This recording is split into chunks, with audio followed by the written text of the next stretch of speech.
Char Siu, which is a Chinese barbecue pork, there's just something about it. It's juicy and sweet and just a little bit crispy on the outside. It's just delicious. Hey everyone, I'm Flo, Dude is behind the camera, and we're all about simple food, simple faith. One of my favorite memories as a kid is walking down a bustling Chinatown and smelling the barbecue shops up and down the street, standing in front of it and just seeing all the barbecue meat hanging in the window. If you didn't grow up with those type of memories, you're not Chinese, for one. And you probably think, why do they hang their meat in the window? But they hang the meat in the window to entice you to come in and to buy some. I never thought of making char siu at home, but this is super easy, and I don't always have time to run out to a barbecue meat shop. Our Chinatown is not what it used to be anymore. It's been totally hipsterized, and yeah, I don't even really know where to go to get the best char siu. So I'm just gonna make it at home. We're gonna get it 80, 90% there, and that's good enough for me. I know people will probably disagree with me, but the best char siu I've ever tasted was in Malaysia, of all places. Yeah. We were in Kuala Lumpur, and we went to one of these barbecue meat shops where they were known for their char siu. And it's different from the char siu that I grew up with, in that they cooked it with pork belly. So it was like quite fatty, but it was super juicy. The outside was caramelized and just a little bit crispy. Oh, it was delicious. So that's what I'm aiming for here. I purchased some pork belly. We have almost 3 pounds here, 2.5 to 3 pounds. And I got this at Costco. It comes with the skin off, and that's what I want here. And they're already cutting these slabs, so we're just gonna use that. I'm gonna marinate the pork belly in a bag, because I find that when I'm marinating something that I have to stick in the fridge for a long period of time, a bag is really, a Ziploc or a resealable bag is really the best way. Then I can mush the sauces already in there and turn it upside down and whatnot in the fridge. Make sure everything is coated nicely so that we can cook it when it's ready. So I'm gonna make my marinade right in the bag. I've got 3 cloves of garlic that I'm going to press. You can mince however you want to get it in there.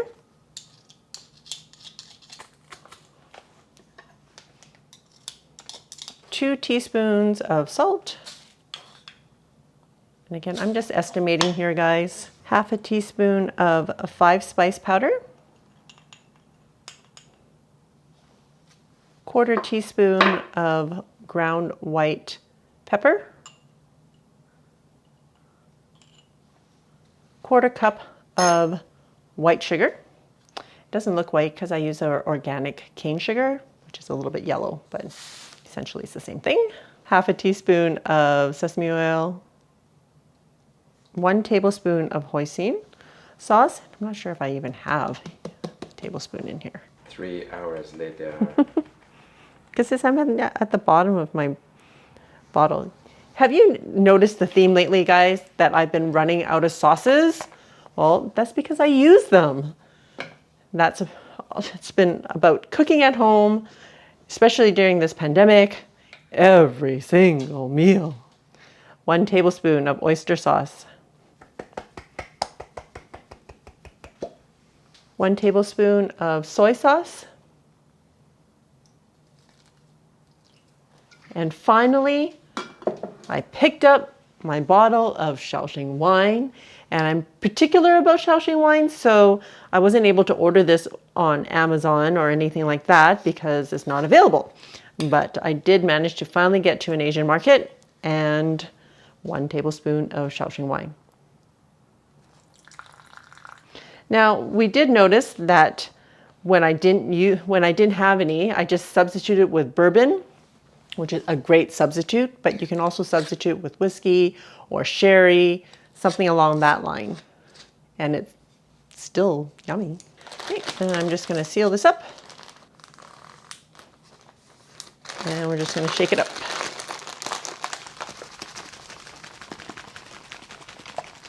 This is kind of like shake and bake, but not really.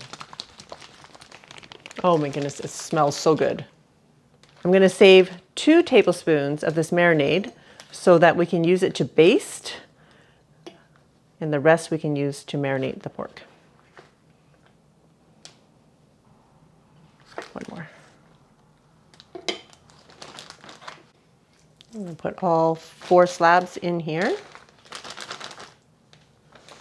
And if you can't find pork belly, you can also use pork shoulder. Just make sure you cut them into about 3-inch lengths.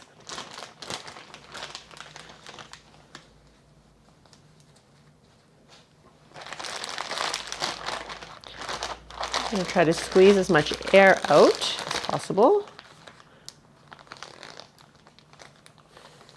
And then we're just going to mush this around, make sure everything is nicely coated.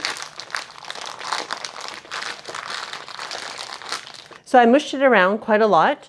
The marinade is not super liquidy, it's kind of thick, so I just want to make sure that everything is coated and well covered.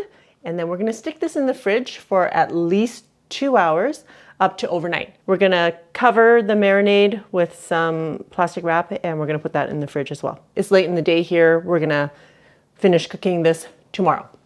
All right, it's been about 18 hours since we started, and we're just going to cook it now. Super easy peasy. I'm going to put the trivet in. I'm using a 6-quart Instant Pot and about half a cup of water. I can't lift up a whole slab of pork belly with just chopsticks, so my tongs had to come out. I can't even like separate them. Here we go.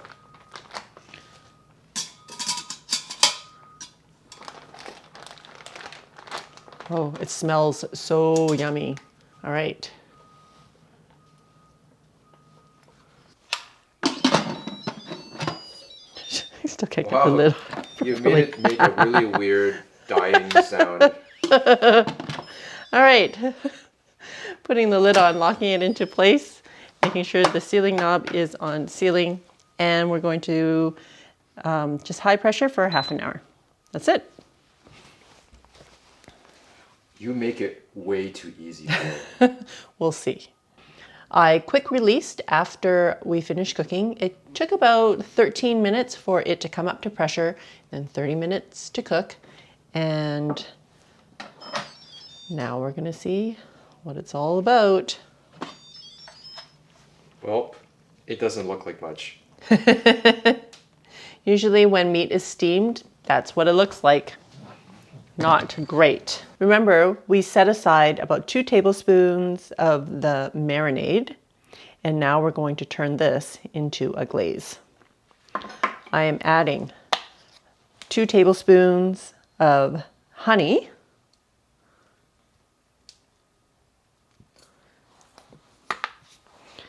We're going to stir this up.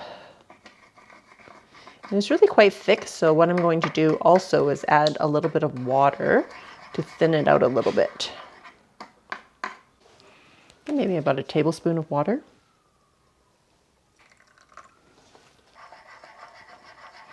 I probably should have done this in a bigger bowl, but that's okay. Because you can't be bothered, Flo. All right, so with clean tongs, just in case people are like, oh, you used that for the raw meat earlier. Oh, it's really tender. Okay, so I am going to put this on a lined sheet pan.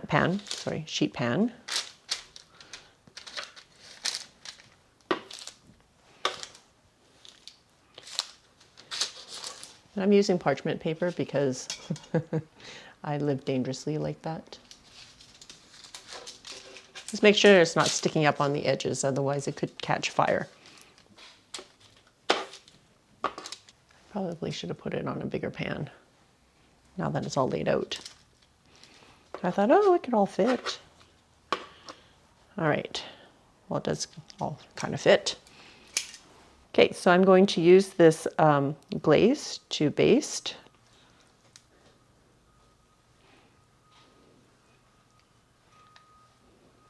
We'll just baste this one side, and then what we'll do is flip it over and baste the other side.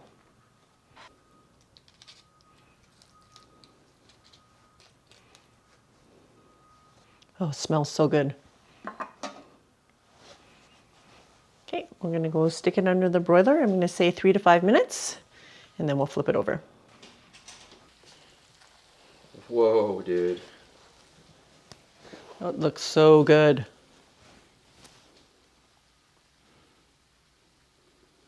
So this side was under the broiler for 3 minutes, and this side was 5 minutes. So you can decide how much caramelization you want. I think maybe somewhere in between. Maybe 4 minutes is a good number. Yeah. So I'm going to slice it up on a cutting board. Maybe if you're using pork shoulder, it won't be so sloppy, I guess, because there's so much fat. Oh my goodness, I didn't even need a knife to cut through that. Wow.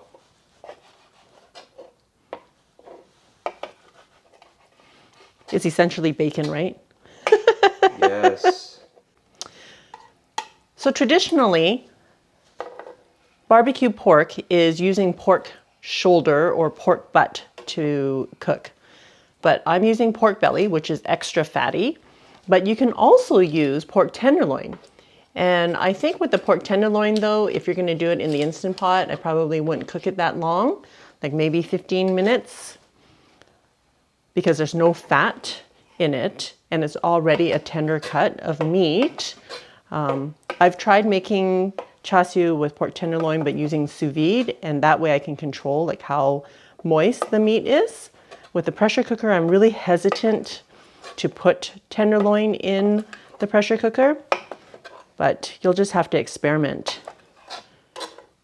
So Char Siu in the stores right now is approximately $8 per pound, and I only used about 3 pounds here, so max $24 for this amount of Char Siu if I were to buy it in the store. However, I bought 6 pounds of pork belly for $16. So in a Chinese restaurant, if you were to order this, you'd probably get a plate of rice with some veggies. If I can get the veggies off the plate. Probably wouldn't get as much veggies as I'm giving you here. Some Char Siu right on top. Oh my goodness, it's so sticky. Dude, you gotta taste this. All right, are you all ready for? Woo! Whoa, dude. And it doesn't help that my stomach is growling. Whew. I'm hungry.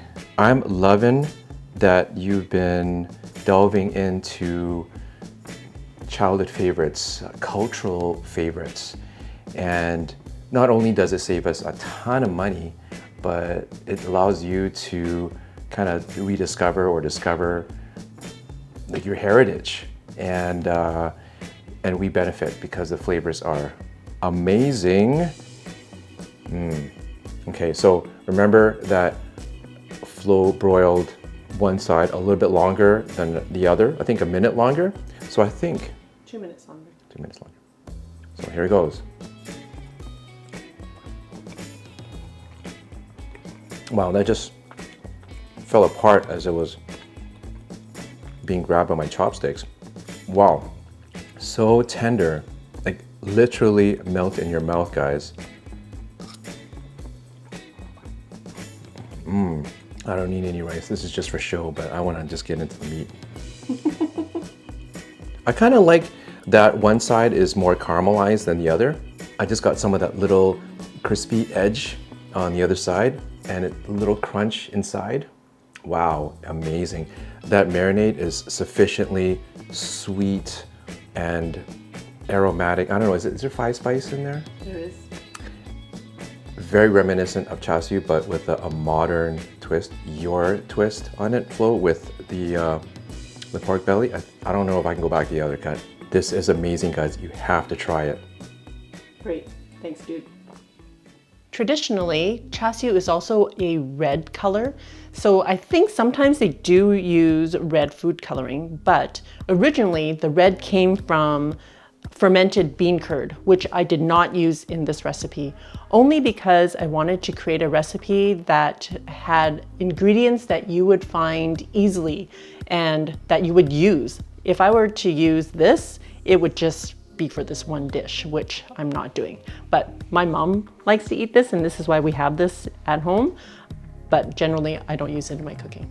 Looks like pork belly is the winner here. For more recipes easy like this, check it out. I will see you over there.